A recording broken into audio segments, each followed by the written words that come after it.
Welcome to our channel. Today we how to connect Xbox controller to Android fast method step by step clearly. To connect your Xbox controller to an Android device, first ensure your controller is compatible. Turn on your Xbox controller by pressing the Xbox button. Next, put the controller into pairing mode by holding the small connect button on the top of the controller until the Xbox buttons on your Android device. Open the settings app. Scroll down and select Bluetooth. Make sure Bluetooth is turned on by toggling the. Wait for your Android device to scan for available devices. Look for your Xbox controller in the list of available devices. When you see it, tap on the name of your controller to begin pairing. Once connected, the Xbox button on your controller will stop flashing and remain lit. You can now test the connection by launching a compatible game on your Android device. If you experience any issues, try restarting both the controller and your Android device. Your Xbox controller should now be successfully connected to your Android device. If the page does not load, refresh the browser or try again in a private or incognito window. Make sure you are using the correct email address, then retype it carefully to avoid small typos.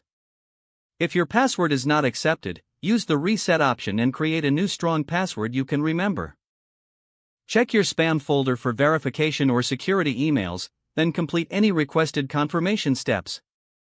Enable two-factor authentication if available to improve account security and reduce unauthorized access risk.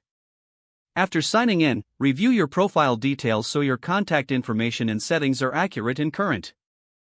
If you see an error message, note it down and try again after restarting your device and internet connection.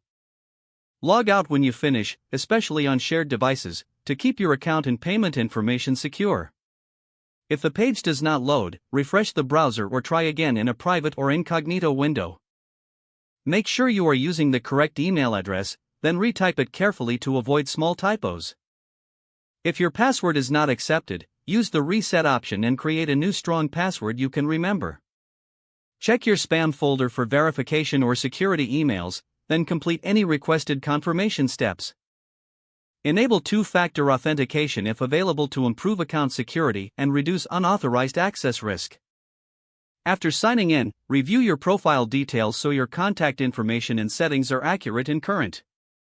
If you see an error message, note it down and try again after restarting your device and internet connection. Log out when you finish, especially on shared devices, to keep your account and payment in. Don't forget to like this video and subscribe to our channel for more step-by-step tech guides.